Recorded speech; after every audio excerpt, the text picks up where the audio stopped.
से, अगर कोई मर जाता है और मरने के बाद तुम्हारे व्हाट्सएप पर या ग्रुप में मैसेज आता है कि ये व्यक्ति फलाना फलाना व्यक्ति अपने प्राणों को छोड़ दिया और परमात्मा में मिल गया, तो तुम उसके कमेंट्स में क्या लिखते हो? जम के बोलो ओम।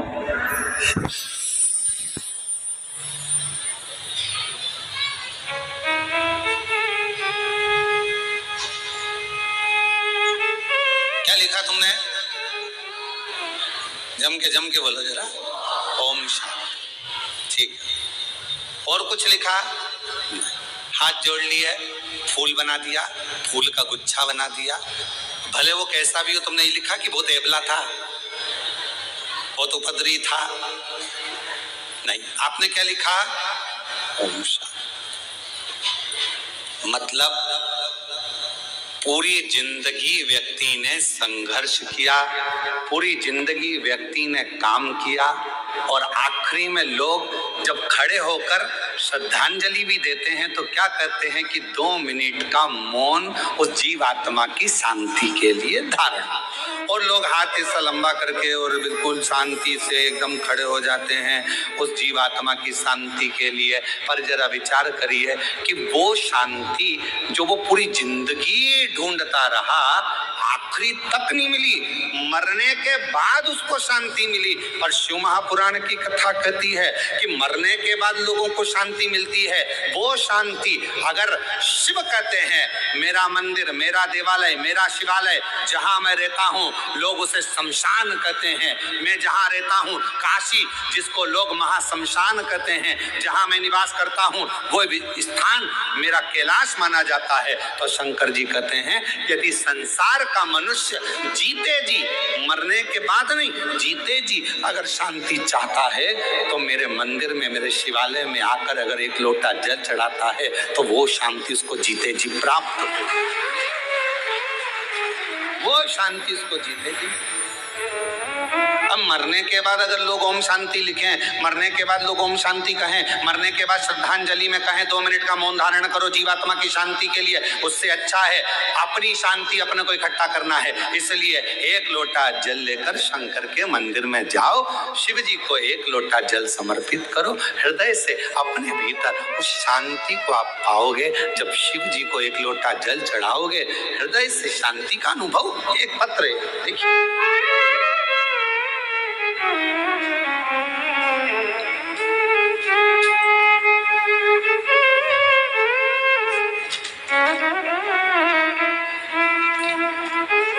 पत्र का शुरुआत हम यहाँ पीछे से कर रहे हैं। एलईडी तो यहाँ लगी नहीं है। जो आस्था चैनल पर सुन रहे होंगे वो शुरुआत में, और अभी आप लोग जब बाद में अगर अपने घर पर जाओगे तो इस कथा को आप लोग जब देखोगे कि हमारा आया कि नहीं आया, तो उस समय इस पत्र को जरूर पढ़ना, ठीक है। तो हम शुरुआत कर रहे हैं पत्र के पीछे से। 1 लोटा जल, 1 बेलपत्री, सभी समस्या का हल। और अगर तुम्हें दिख जाए तो तुम भी पढ़ लो, यहाँ लिखा है, दिख रहा है सबको?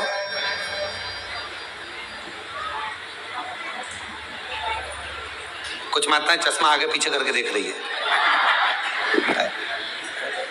दिख रहा होगा, वैसे तो इतना बड़ा शब्द है, दिख रहा। अब पत्र को आगे से पढ़ें। गुड्डी देवी राजू सक्सेना दिल्ली एनसीआर से आई हैं। गुड्डी देवी राजू सक्सेना, आप ही हैं? आ जाओ, आगे से आ सकते हैं क्या? हाँ, थोड़ा जगह हो तो आगे से। गुड्डी देवी राजू सक्सेना दिल्ली एनसीआर से हम लोग आए हैं। गुरुदेव बाबा, 1 लोटा जल चढ़ाने का क्या वर्णन करूं गुरुदेव। मेरे बेटे कई सालों से तैयारी कर रहा था MBBS की, कि कैसे भी नीट परीक्षा निकले और मैं डॉक्टर बनूं, उसकी तैयारी कर रहा था, पर उसका हो नहीं रहा था।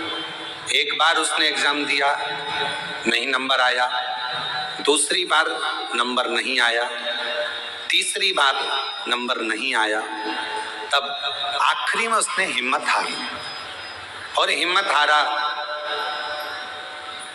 तब हमने हमारे बेटे से कहा कि वो सीहोर वाला मामा बाबा कहता है कि खूब मेहनत करो, खूब मेहनत, रात दिन एक कर दो, फिर एक बेलपत्र शहद में लगाकर शिव जी को चढ़ाकर जाओ, फल जरूर मिलेगा। मेरे बेटे ने हंसकर कहा, माँ क्या ऐसा हो सकता है? हाँ। मेरा बेटा तैयारी करने लगा, फिर तैयारी करी, फिर मेहनत करी, और इतनी तैयारी और मेहनत करी, आखिरी में पशुपतिनाथ का व्रत भी किया, और बाबा की ऐसी कृपा हो गई कि मेरे बेटे का नीट कंप्लीट हुआ और MBBS आज वो उसका एडमिशन हो गया, और बाबा की कृपा से, शिव जी की कृपा से सरकारी कॉलेज में बाबा की कृपा से MBBS कर रहा है। आ जाओ।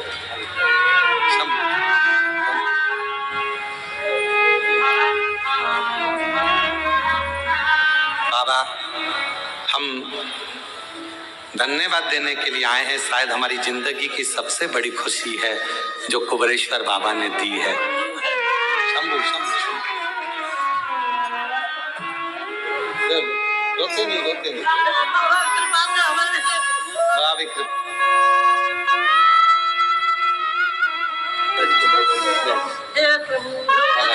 ये तो बाबा ने करुणा करे, अब तो बधाई।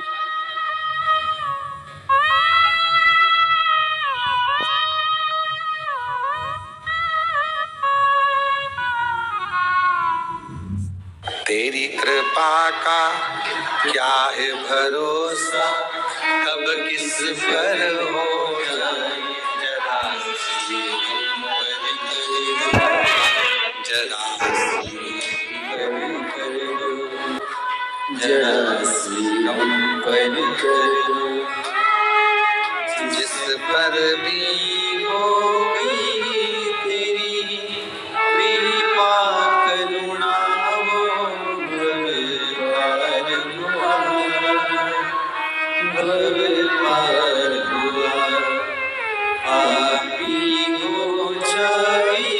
जितना उसका भी बाबा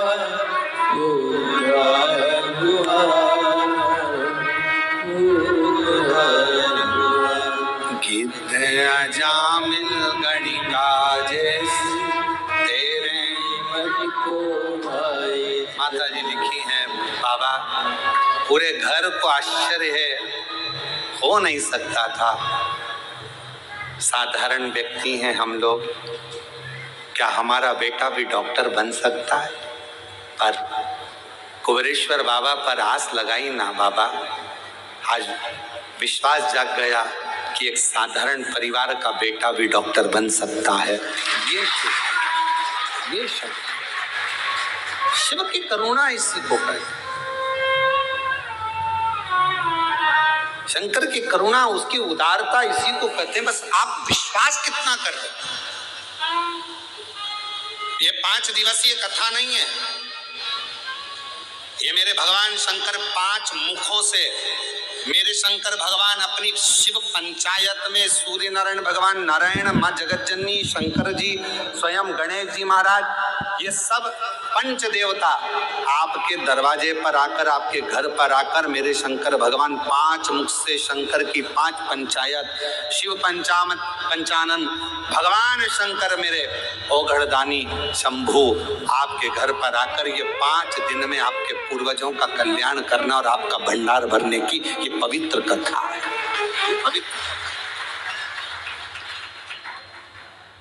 ये पवित्र कथा।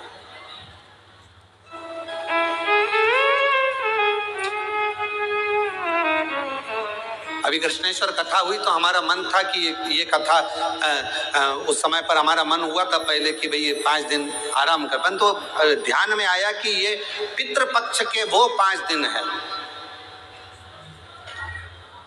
ये अमावस्या तक के वो 5 दिन है जो एकादशी से आज से चालू हो रहे हैं, बीच में प्रदोष पड़ जाएगी। एकादशी से कथा प्रारंभ हो रही है, बीच में प्रदोष पड़ जाएगी, और 19 तारीख को प्रदोष बीच में आ जाएगी, फिर अमावस्या पड़ जाएगी। हमारा मन था कि ये 5 दिन अगर व्यक्ति कुछ ना करे, उसने तर्पण भी नहीं करा, उसने पिंडदान भी नहीं करा, उसने किसी को भोजन भी नहीं कराया, उसने एक अठन्नी का भी किसी को कोई अन्नदान भी ना करा हो, पर यदि उसके घर में, उसके परिवार में अगर कोई एक भी शिव महापुराण की कथा अपने घर पर बैठकर भी सुन लेगा तो कम से कम उसके पूर्वजों को मोक्ष तो मिल जाएगा। उसके पूर्वज तर तो जो कामना कर कर बैठा हुआ है, जिस कामना से वो आया हुआ है। अब जैसे ये माँ ने पत्र में लिखा कि मेरे बेटे ने आस छोड़ दी थी कि वो डॉक्टर बनेगा कि नहीं बनेगा, छोड़, एक बार नहीं हुआ, 2 बार नहीं हुआ, 3 बार, बेटा ही कहने लगा अब नहीं दूंगा। पर माँ ने कहा, वो सीवर वाला महाराज कहता है, अपनी मेहनत को 4 गुना करो, अपनी पढ़ाई बढ़ाओ, और जितना जितना तुम विद्याध्ययन कर सकते हो, रात दिन एक कर सकते हो, उस समय से रात दिन एक करो, और फिर बेलपत्र पर शहद लगाकर शिव जी को चढ़ाकर फिर जाओ। भगवान शंकर आनंदता देते,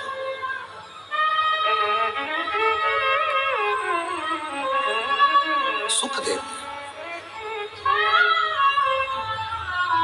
अब आप लोग आए हो सकता है आप लोगों की किसी की आज की ट्रेन हो, किसी की कल की ट्रेन हो, क्योंकि मालूम तो था नहीं कि कथा यहाँ हो रही होगी। कथा का तो नहीं मालूम था, क्योंकि हमने बताया ही नहीं था कि ऑनलाइन कहां से होगी। पर यदि आप लोग आए हैं और किसी की ट्रेन आज है, किसी की ट्रेन कल है, किसी की परसों है, ये मत सोचना कि हमको जाना है। जाओ बड़ी आराम से बाबा से प्रार्थना कर कर, बाबा 1 दिन की तो मिली ना, 2 दिन की मिली ना बाबा, 3 दिन की मिली ना। जब तू एक क्षण दृष्टि करता है और पूरे विश्व को हिला देता है, तो तेरी 1 मिनट की भी कथा हमारे जीवन को आनंदता प्रदान कर सकती है, सुख दे सकती है। बहुत है उतना। और महादेव नमन चरणों स्वीकार कीजिए, सबका किया है मेरा भी उद्धार कीजिए, उद्धार कीजिए। है त्रिपुंडधारी, है त्रिशूलधारी, है त्रिपुंडधारी, है त्रिशूलधारी। महादेव नमन चरणों में स्वीकार कीजिए, सबका किया है मेरा भी उद्धार कीजिए, उद्धार कीजिए। है त्रिपुंडधारी, सब बोलो, है त्रिशूलधारी। चरणों में तेरे बाबा जी पावन है चारों, चरणों में तेरे बाबा पावन है चारों, तेरी देव करते वंदना पूजे, तेरी देव करते वंदना पूजे सीता, हो जाए पूरी कामना, उपकार कीजिए, सबका किया है मेरा भी उद्धार कीजिए, उद्धार त्रिपुंडधारी, है त्रिशूलधारी। आप जितनी करुणा सब पर करते हो, एक कृपा की थोड़ी सी भी दृष्टि हो जाए तो मेरा जीवन सवर जाए। बहुत उतना, एक मात्र जरा सी एक कृपा की दृष्टि हो जाए, बहुत।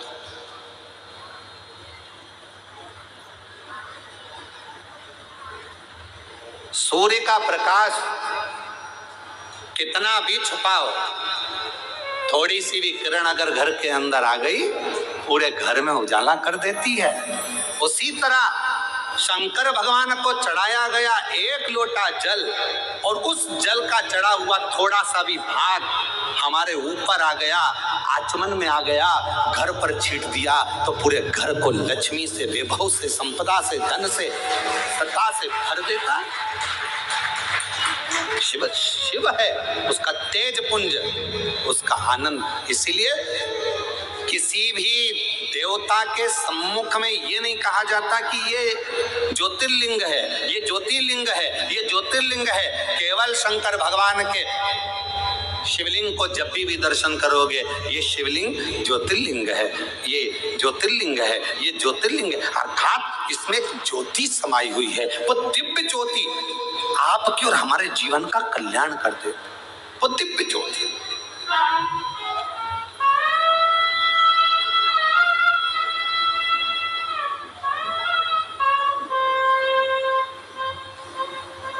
पार्वती जी शिव जी से कह रही हमारे नाना जी क्या चलो, उत्तर नहीं दिया मेरे भोलेनाथ जी ने, जवाब नहीं दिया। शंकर भगवान मौन थे, जवाब नहीं दे रहे उस समय, एकदम चुप। कहीं वो दिव्य ज्योति का एक तत्व हमारे भीतर आए। ये कितने किस्मत वाले होंगे श्रीमती सरोज श्रीवास्तव जी, श्रीवास्तव परिवार कितना भाग्यशाली है। जरा विचार करिएगा कि आपने मुख्य यजमान का पद ग्रहण करा, कितने भाग्यशाली है श्रीवास्तव परिवार।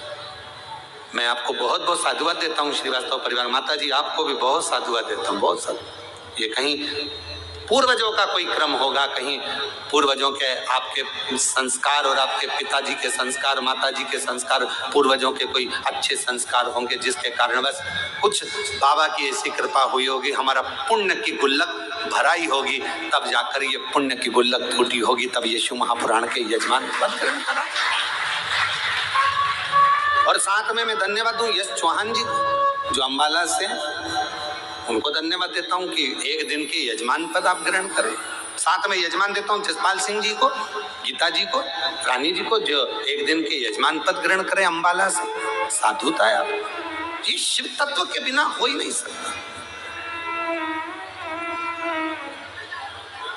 ये भगवान शंकर की उदारता के बिना नहीं हो सकता।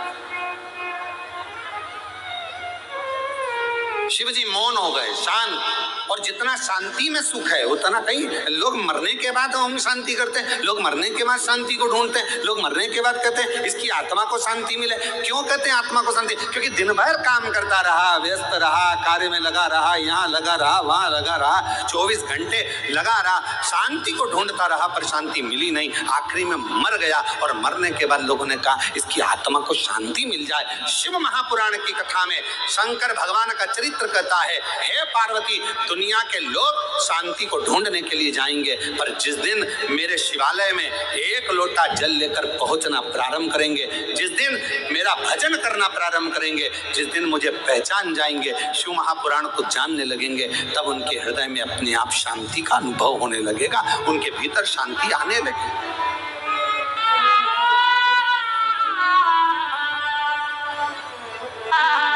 कितना शहर में, कितना बड़े बड़े शहरों में जाकर देखिए जरा,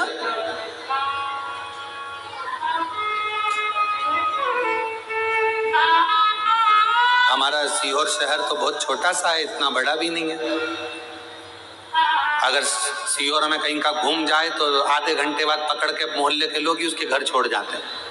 तो मंडी में जाएगा, मंडी में घुमा तो छावनी में जाएगा, छावनी में घुमा तो ब्रह्मपुरी, ब्रह्मपुरी से घुमा चाणकपुरी, चाणकपुरी से घुमा छावनी जाएगा। क्या छोटे से कई बार यहाँ कुबरेश्वर धाम पर जब भीड़ बढ़ जाती है, मोबाइल काम कर देते हैं, तो बहुत सारे लोग मीडिया पे चलाना चालू कर देते हैं, लोग खो गए।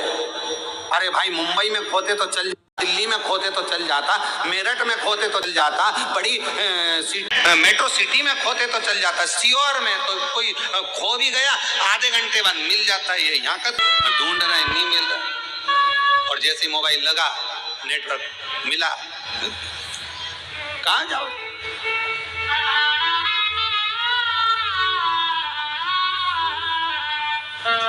अब अभी आपको क्या बताएं, अभी थोड़े दिन पहले की बात है, हम लोग कृष्णेश्वर जा रहे थे, उसके 2 दिन पहले एक माता जी अनाउंस करवा रही थी, गीता बाई जहाँ कहीं भी हो, हम तुम्हारी चप्पल के पास बैठे हैं।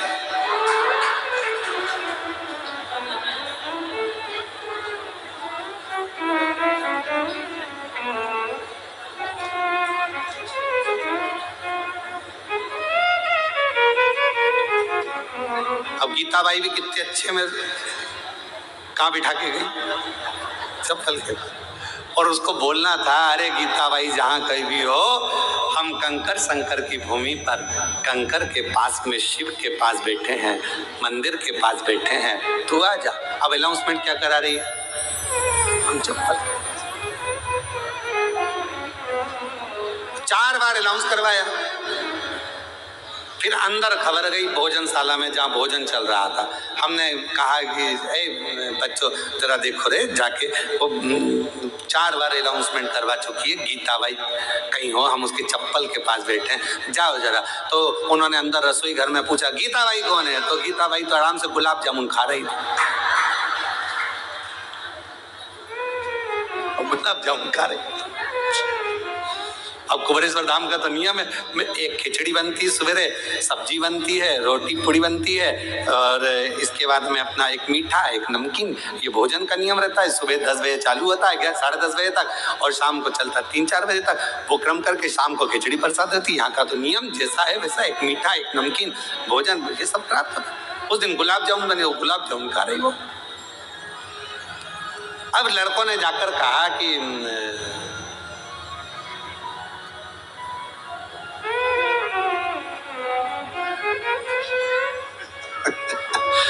आस्था चैनल वालों ने आज वो जीजी के प्रश्न पर उत्तर दिया है। आस्था चैनल वालों ने उत्तर दिया है कि गुरुजी, अब कथा आस्था चैनल पर जब भी आएगी और आरती में आस्था चैनल पर अगर कट भी हो गई तो हमारे फेसबुक यूट्यूब पर वो आरती पूरी दिखाएंगे हम, ये नियम है। धन्यवाद आस्था चैनल को, साधु का। अब वो गुलाब जामुन खाती खाती उससे कहा कि बाहर तुम्हारी वो कोई बेटी है, तो कहा मेरी बहन है वो, तो अच्छा, तो वो चप्पल के पास बैठी है, तो कहा बैठे रहने दो, मैं ही उसको कह के आई थी कि तुम चप्पल के पास बैठना। अच्छा, तो तुम भोजन करके जाओ। तो क्या वो भी भोजन करने अंदर आई थी, 1.5 घंटे में निकल के गई, मैं भी नहीं जाऊंगी 2 घंटे तक, नहीं जाऊँ, बैठी मैं भी आराम से बैठी। और फिर उससे कहा कि अब चली जाओ, भोजन हो गया, मैं तो परसगारी करूंगी। वो परसगारी में लग गई, वो नहीं गई 1.5 घंटा 2 घंटा। अब पहुंची, फिर बहन ने कहा क्यों तू, मैं तेरे को अनाउंसमेंट कराई और तू नहीं आई, तो कहा तू भी तो 2 घंटे में आई थी, 1.5 घंटे में।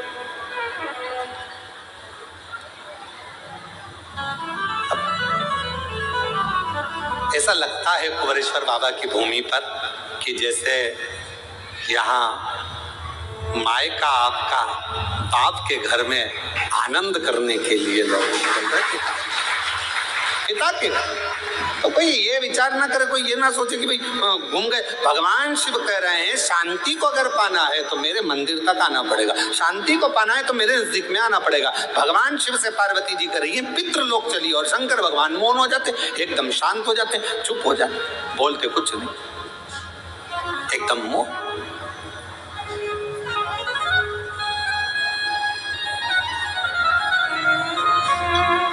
अब मेरे बाबा ने बड़ी करुणा करी, पार्वती जी को लगा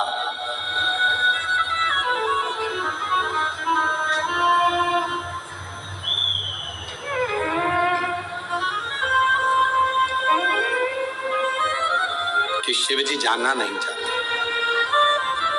भगवान शंकर पितृलोक में जाना नहीं चाहते। शिव जी को, पार्वती जी को लगा कि भगवान जाना नहीं चाह रहे, ऐसा लग रहा है मुझे कि भगवान शंकर पितृलोक में नहीं जाना चाहते। तब पार्वती मैया ने कहा कि प्रभु मेरे नाना के घर आप नहीं जाओगे क्या? शंकर भगवान बोले पार्वती एक काम कर, तू चली जा, तू जा, और तू नाना जी के घर होकर। पार्वती जी कहने लगी बाबा यदि एक बार मेरे पितरों को, मेरे नाना को, मेरी नानी को आपका दर्शन हो जाएगा तो वो कृतार्थ हो जाएगा, उनका कल्याण कृतार्थ हो जाएगा। शिव कहते हैं पार्वती सुनो, गंगा का जल लेकर मेरे ऊपर समर्पित कर दो। जो जल मुझ पर चढ़ेगा उस जल का एक अंश तेरे नाना को पितृलोक में प्राप्त होगा और उस जल से तेरे नाना तृप्त हो जाएंगे और उनका मोक्ष होगा। हम पहले भी कहें, पितृपक्ष के अंतर्गत यदि प्रदोष के दिन अगर भूल से भी आपके हाथ से एक लोटा जल शिव जी को चढ़ जाए और केवल पितृपक्ष के प्रदोष के दिन यदि एक लोटा जल, एक बेलपत्र, एक चावल का दाना आपका शंकर भगवान को चढ़ता है, शाम के समय प्रदोष काल में भगवान शंकर के मंदिर में या बेलपत्र के वृक्ष के नीचे या तुलसा के क्यारे में या बट वृक्ष के नीचे या बेलपत्र के नीचे या आंवले के वृक्ष के नीचे या पीपल के वृक्ष के नीचे यदि एक दीप प्रज्वलित होता है प्रदोष काल में, निश्चित है आपके पूर्वज, आपके पितरों को तर्पण हुआ कि नहीं हुआ, पिंड हुआ कि नहीं हुआ, पर उनकी मुक्ति निश्चित हो जाती है। मोक्ष मोक्ष जैसे कथा आती है कि नवरात्रि में जैसे माताएं कहती हैं हम नवरात्रि में माता जी का व्रत रख रहे हैं, हम नवरात्रि में ये उपासना कर रहे हैं, हम नवरात्रि में माता की ज्योत खड़ी कर रहे हैं, हम नवरात्रि में माता का अनुष्ठान। बिल्कुल करो, अनुष्ठान करना जरूरी है। आप व्रत करती हो जरूर करो, आप साधना करती हो, आपके घर में जैसा होता है वैसा करो, आपके घर में जो होता है वो करो। पर साथ में नवरात्रि में यदि प्रेमवश नवरात्रि में अगर माँ जगतजननी जगदम्बा का, अम्बा का दर्शन करने के लिए माता रानी के मंदिर तक जा रहे हो तो एक पुष्प की 9 पंखुड़ियां जरूर लेकर या 9 पुष्प और वो भी नहीं कर सकते, अपने घर में माँ जगतजननी को 9 चावल के दाने लाल चंदन में कर अर्पित करो। माँ रिझाओ, देवी को रिझाओ और शंकर की जितनी आराधना कर सकते हो, श्री शिवा नमस्तुभ्यं, श्री शिवा नमस्तुभ्यं, श्री शिवा नमस्तुभ्यं, श्री शिवा। हम शिव की आराधना जितनी कर सकते हो, दिल से जितनी आराधना कर सकते हो उतनी करो।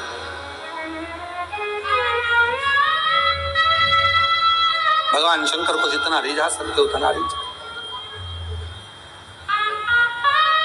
शंकर जी कह रहे हैं कि मैं नहीं जा पा रहा हूं, पर पार्वती तुम जाओगी मेरे ऊपर जल चढ़ाकर, तुम्हारे पितृ प्रसन्न मिलेंगे, तुम्हारे पितृ नाना प्रसन्न मिलेंगे, तुम क्यों चिंता करते? जाओ। अब पार्वती जी ने शिव जी का सुंदर जल चढ़ाकर अभिषेक किया, स्नान कराया, भगवान शंकर को शिवलिंग पर जल समर्पित करा और जल चढ़ाकर आज पार्वती जी पितृलोक में पहुंची अपने नाना जी के घर। क्या देखती हैं? सुंदर स्वरूप, इतना उमंग, इतना उत्साह, इतना त्योहार मेरे नाना जी के यहाँ कभी नहीं मना। जो शंकर भगवान को मैं जल चढ़ाकर आई तो आज पितृलोक में तो आतिशबाजी हो रही है, पितृलोक में तो नगाड़े बज रहे हैं, पितृलोक में तो सेनाइयां बज रही हैं, पितृलोक में मंगलाचार हो रहा है, पितृलोक में वाद्य यंत्रों का स्वर आनंदित कर रहा है, देवता आनंद पा रहे हैं, पुष्पों की वृष्टि कर रहे हैं। पितृलोक का बड़ा सुख। पार्वती जी को लगा कि इतना पितरों के लोक में तो मैंने कभी सुख देखा ही नहीं है, इतना पितरों का लोक में सुख है। बात क्या है? पितृलोक में जैसे ही गई अपने नाना जी के पास में, पितरों के पास में जाकर उनकी गोदी में माँ पार्वती जी बैठकर पूछती हैं, नाना जी पहले आई और पितृलोक में इतना सुख नहीं दिखा, पितृलोक में इतनी दुआ नहीं मिली, पितृलोक में इतना आशीर्वाद नहीं मिला, पितृलोक में इतना सुख नहीं मिला, ये आज कैसे प्राप्त हो रहा है? पितृलोक से पितृ नाना पार्वती से कहते हैं, देवाधिदेव महादेव पर चढ़ा हुआ जल जब हमें प्राप्त होता है, हम सारे पितृ आशीर्वाद प्रदान करना प्रारंभ कर देते हैं, वर देना चालू कर।